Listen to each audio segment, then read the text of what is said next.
Hi friends, good morning. আপনারা সবাই কেমন আছেন? আশা করি সবাই ভালো আছেন।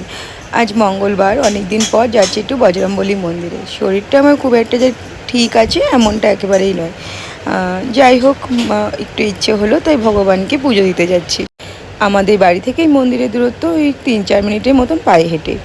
বাট আমার শরীরটা যেহেতু খারাপ, হাঁটার মতন কোনো শক্তি আমার শরীরের মধ্যে নেই, সেই কারণে টোটো করেই চলে যেতে হবে। আর একটু এগিয়ে গিয়ে তারপরে টোটোতে উঠে যাব, কারণ টোটো এই মুহূর্তে একেবারেই দেখতে পাচ্ছি না। আর এখন তো মন্দিরেও পৌঁছে গিয়েছি। মহাপ্রভুকে প্রণাম করে তারপর যাব ভোলেনাথের মাথায় একটু জল দিয়ে, তারপর বজরংবলীর কাছে যাব।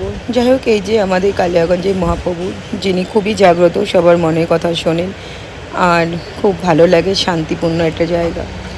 যাই হোক, সব ঠাকুরকেই প্রণাম করে তারপর চলে গেলাম ভোলেনাথের কাছে বাবার মাথায় একটু জল নিবেদন করতে।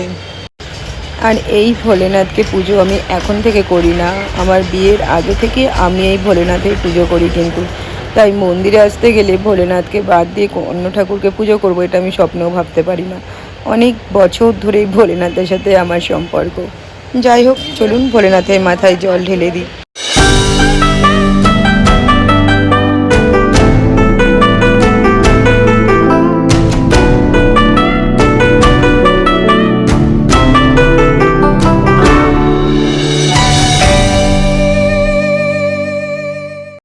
শরীর কিন্তু আজকে আমার সত্যি প্রচণ্ড খারাপ, বাট মনের জোরে আমি আজকে ঠাকুরের কাছে পুজো দিতে এসেছি। আর সত্যি ভগবান চাইলেই হয়তো সব কিছু হয়। আর সেটাই করে, যেটা আমার জন্য ভালো সেটা করবে না, যেটা আমার জন্য খারাপ আর এটাই আমাদের মেনে নিতে হবে।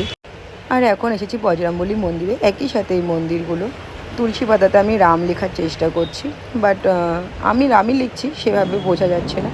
আর এখানে চামলি তেলে প্রদীপ ধরিয়ে নিচ্ছি। আজকে মঙ্গলবার, আগে তো আমি প্রায়ই মন্দিরে গিয়ে বজরংবলী মন্দিরে গিয়ে পুজো দিতাম, বাট এখন সেভাবে হয় না। তবে আজ সুযোগ পেয়েছি তাই চলে এলাম, মনের জোরেই এসেছি।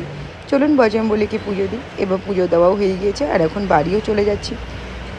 আর দুদিন পর থেকে কি একদিন পর থেকে হয়তো আমার ফিজিওথেরাপিও আরম্ভ হবে। আমি একটু অসুস্থ হয়ে আছি, আশীর্বাদ করবেন যেন খুব তাড়াতাড়ি সুস্থ হয়ে উঠতে পারি। আর এই মন্দির থেকে বেরিয়েই টোটো পেয়ে যাব, বাট মন্দিরের ভেতরে যেহেতু এখনও মেলার দোকানগুলো সম্পূর্ণভাবে খোলেনি, টোটো এখনও ঢোকে না মন্দিরের ভেতরে। আর এখন টোটোতে উঠে গিয়েছি। সবাই ভালো থাকবেন, সুস্থ থাকবেন এই কামনাই করি। আর আশীর্বাদ করবেন, ওই যে বললাম, আমি যেন খুব তাড়াতাড়ি সুস্থ হয়ে উঠতে পারি। টাটা, সবাই ভালো থাকবেন, সুস্থ।